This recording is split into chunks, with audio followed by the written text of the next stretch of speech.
So I want to summarize a bit our topics, what we have seen. Also, I want to summarize a bit the main readings you had to read for this week. So again, in the first lecture, and since then we keep talking about the art market characteristics. Art market, it's not like a tomato, potato, or car market. It's different. The market is, there is opacity in the market. That means we don't know the sale prices, and we don't have enough information about private sales, the exchanges between any two dealers or between collectors.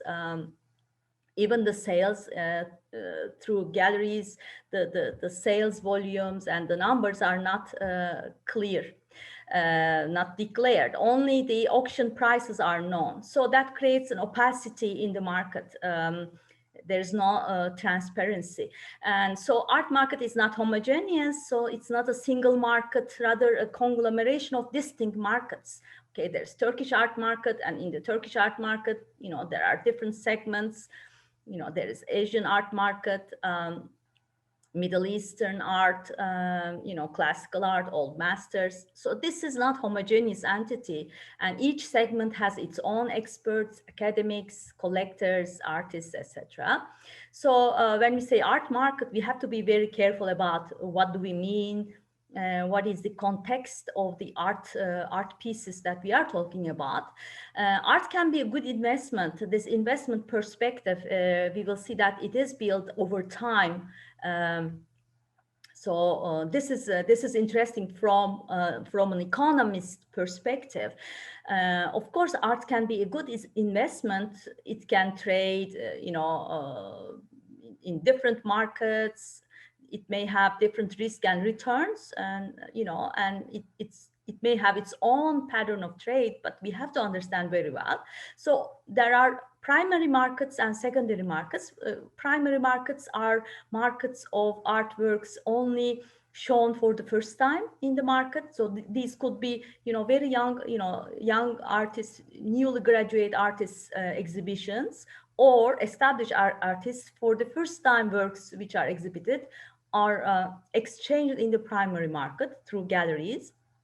And there are secondary markets. These are resale of these artworks. They are sold first time, and then the collectors maybe resell them, or sell them back to the galleries. So there is a resale market for the arts. However, I want to pay your attention that the resale market is different from a secondary house market or car market, etc. So it's not because an artwork is on the secondary market that its price is cheaper. Most of the artworks, secondary market prices are that means are higher. That means secondary markets, it's a market for more liquid artist artworks. So when we talk about the galleries, today we will have a young gallerist from London. So he opened his gallery in 2013. Why he opened his gallery? Is he a dreamer? Because sometimes it is said that galleries are places for experimentation, a vehicle for ideas. We go to see different things, to be shocked. So they give us a privileged dialogue with the artist, and they work for the development of artists' career, and they are in contact with continuous contact with international galleries and museums. They try to place the works of their artists in important collections, in museum collections, and they try to create an archive for their artists. They want to make them accessible to public, and they are supposed to sell art can only be read between lines, if at all. That means they want to make public to discover new ideas, new styles, etc. So from this perspective, we can rationalize their commission, in the sense that on a regular basis 50% of the price is the gallery commission in the market. You know, if it is a work is sold by the gallery, and a gallery receives the 50% of the return or the artwork's price on the basis of all these works that that realizes for the artist. So this is a lot of work, and it's you know, it's a work which never stops. You have to promote your artist, and you have to planify a long-term you know, career for your artist. Actually, there is a two world apart. You will see that you know, there is one world where we see you know, the capitalist ideas dictates. It's about profit maximization. It's about marketable art.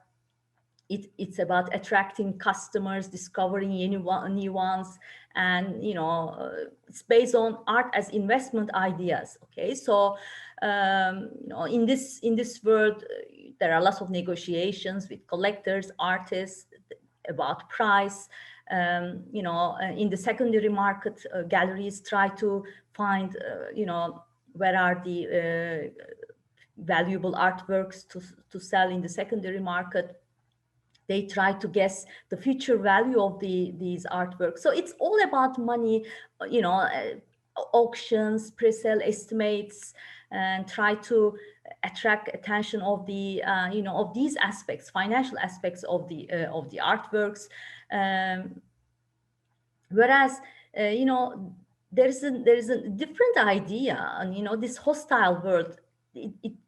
It says that art should be possessed, sought after, and worshipped. So speculative sentiments, status considerations are you know, around these ideas. So artists as brands, galleries as money grabbers. Okay, so in this world. Okay, so galleries on this perspective are defined as gatekeepers, not you know,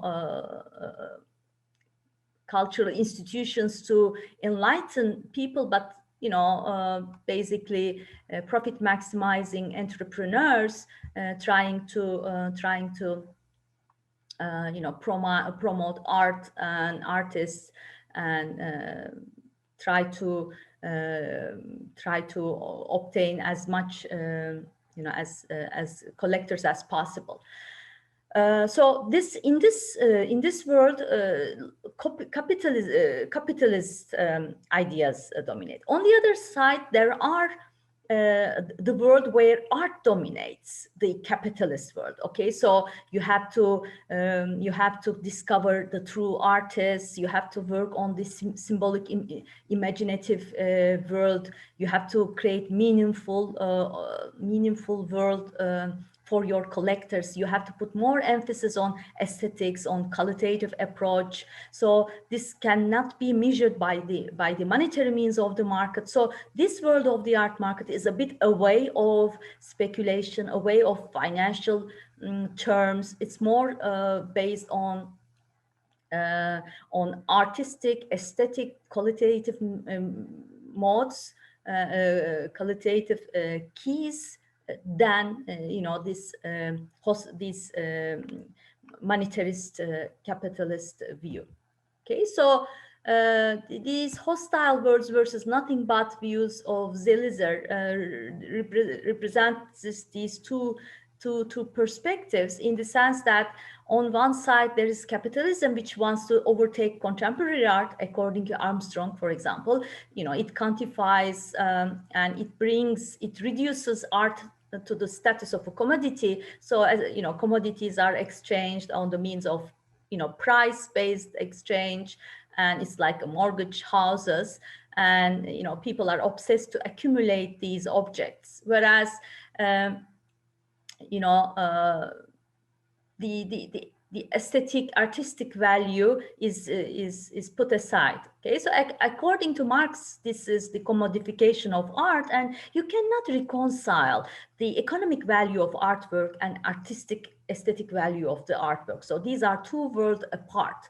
So these this discussion is very well documented in your first reading. So it's a bit hard reading. I accept that. So that's why I decided to review quickly this for you. So on one side, we see the market which alienates artists from his own labor, from his own art, and artwork becomes a commodity. On the other side, there is, artists and his work. It's more, aesthetic, qualitative approach. So, the neoclassical view, it's presented by William Gramp. Gramp wrote a book, Pricing the Priceless. It's a very interesting book written in 1989. So in his book, Gramp approaches to the art market as, from an economics, perspective. So works of art are economic goods, and their value can be measured by the market because there is a demand and supply, and there are sellers and buyers, and people who create, that means artists, and those who sell, they try to benefit from this. And people are profit maximizer, utility maximizer, and there's nothing wrong about that. So artists produce artworks to gain a monetary and psychic returns. Collectors buy the artworks because they derive utility and financial gains, and art market benefits from this exchange because they allocate resources, scarce resources, which is talent, efficiently by the price mechanism. And in this market, in this world, art dealers are just a middleman. They try to, it's like intermediaries matching supply and demand of the artworks, and they try to diminish the search costs for buyers and sellers to get the artwork to be matched with the best collectors. So in doing that, they provide information about the artist, about all the details of the artworks, so that the dealers and the artists match. And this is a world which is represented from a neoclassical economics approach. Whereas, there is the approach of Bourdieu. It's, according to his view, the world is a bit different. The art world is different. Bourdieu has a very influential sociological theory of the economy of symbolic goods. Okay, artworks are symbolic goods. And in this world, in the art market, there are two different worlds as we defined. There is one side which is the commercial interest part, but in this world, main actors try to avoid discussing the commercial interests. They don't want to accept that this is for money, etc. But they put more emphasis on the aesthetic approach.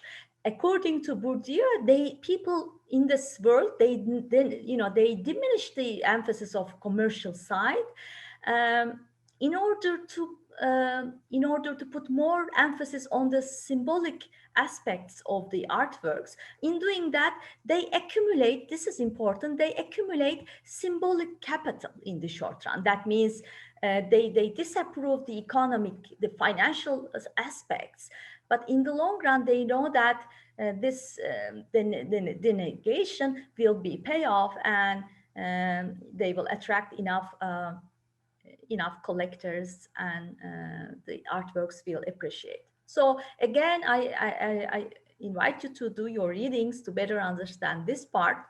The idea of Bourdieu, it's according to him, dealers, follow this strategy because they have an eye for an economically profitable investment. They denegate, this denegation of the economic aspect is just a layer of cultural camouflage. They just hide their financial interest in the short term in order to generate enough symbolic capital for their future placement of their investment in one sense. Okay, so then there is this difference between sacred and profane separation. I just again, I urge you to read well your readings, but again, the sacred part is the aesthetic part, the part which is art for art. Aesthetics are much more important. Promotion of artistic talent is important. On the other hand, so this is represented by this these two different words, the nothing but approach. This is this is about the Bourdieu's camouflage. If you take this camouflage, the art market is an ordinary market. There is rational, self-interested, utility maximizing individuals. They respond to economic incentives. So hostile world approach, it regards the art market with suspicion. Okay, so they question the integrity of art dealers and they fear the detrimental effects of commodification. So hostile world approach, it's the approach which is against this commercialization of the art market. They don't want the art to become as a commodity. They don't want art to be accumulated with eager and they believe that avant-garde art and avant-garde artists should be promoted. So again, in your project, in your term project, you have to make this division and carefully examine your galleries to determine whether they follow nothing but approach or hostile world approach.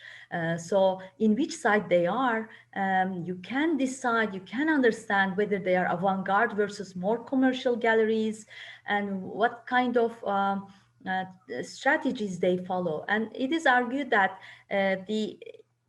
even in the structure of the galleries, the front room where you see the works posed in the gallery, the exhibition part, which is called the front room, represent the avant-garde, the art, the aesthetic part of art, whereas the back room, where there are secondary market works, where the deals are made and money is talked more often, and you see the investment coming in front of a discussion which is different than the nothing but approach. We discussed this primary and secondary market activities. There is also this passive waiting game versus aggressive brokering game. So passive waiting game is based on the primary market activities. The artworks are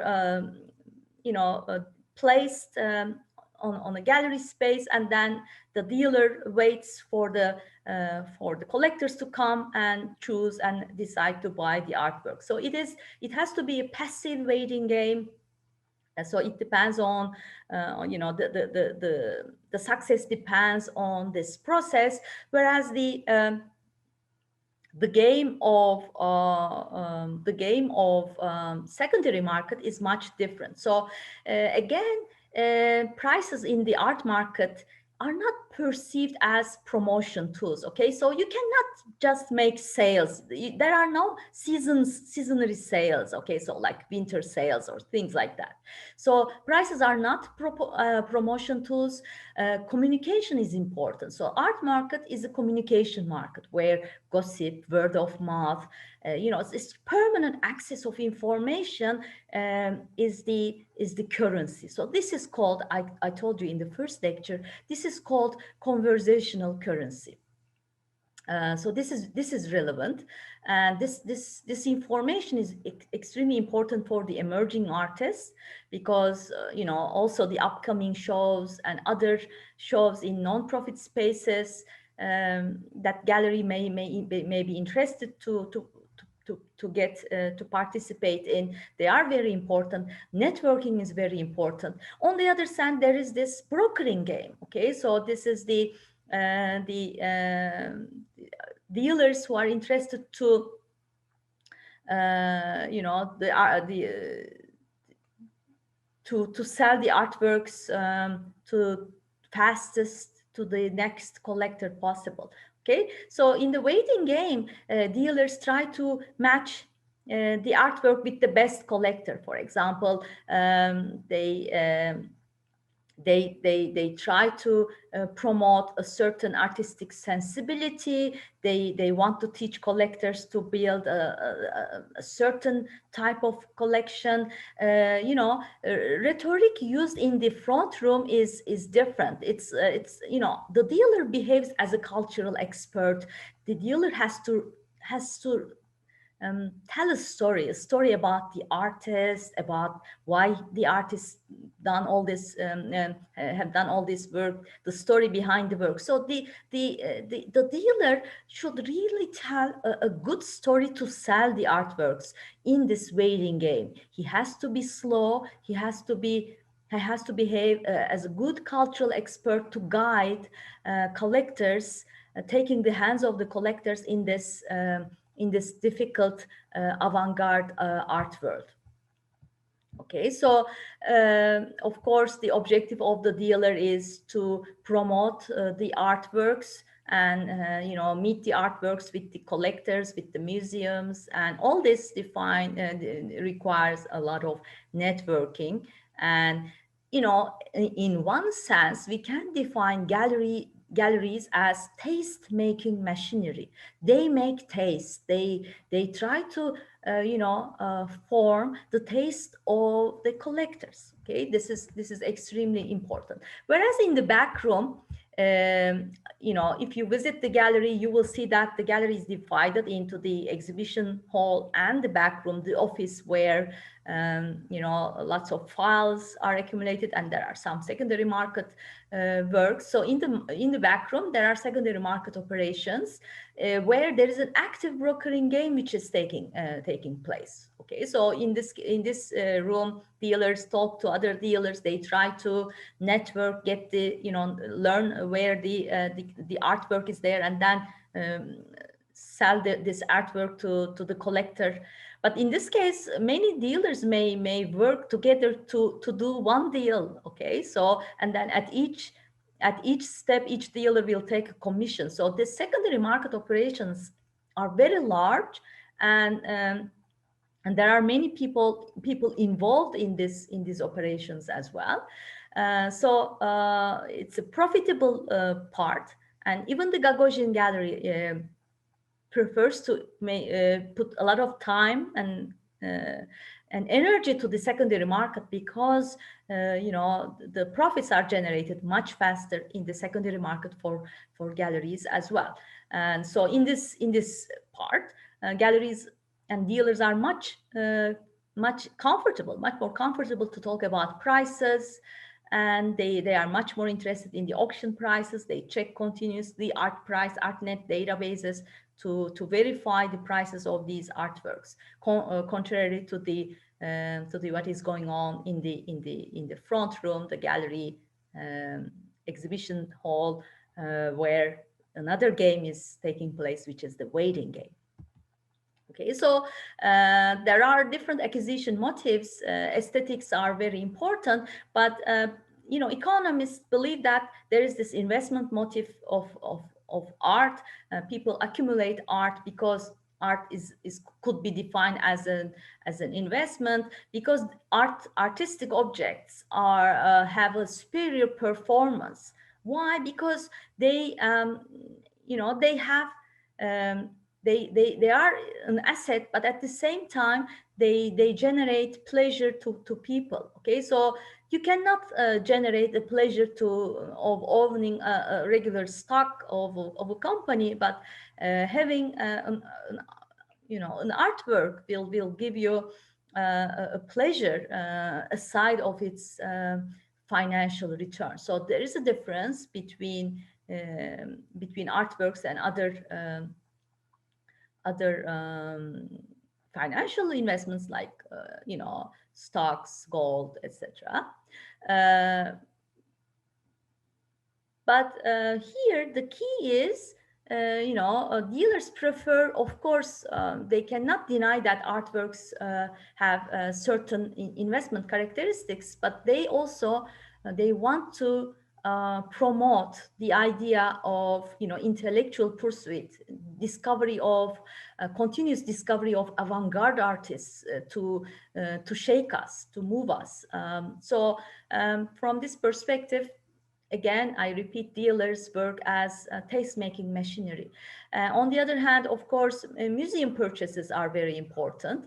And sometimes people donate some works to the museums, and then the artworks become terminal commodity. Okay, so that means once the museums obtain these artworks, in general, it's very rare to see the museums selling these artworks in the secondary market in auctions. It's very rare. In general, museums try to buy artworks to show to the public, and museums have different objectives. They are non-profit institutions, and they have an objective to promote art in the public, and to also to build a historical archive of artists and artworks in a country. So then, in general, when an artwork enters in a museum, we say that it becomes a terminal commodity. However, in those days, we hear that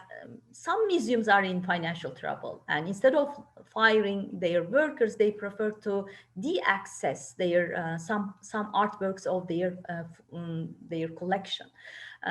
So this is a rare event. So a terminal commodity in the museum may be come back to the market. It's rare, but it may happen in hard financial conditions. So we also say that there are some sorry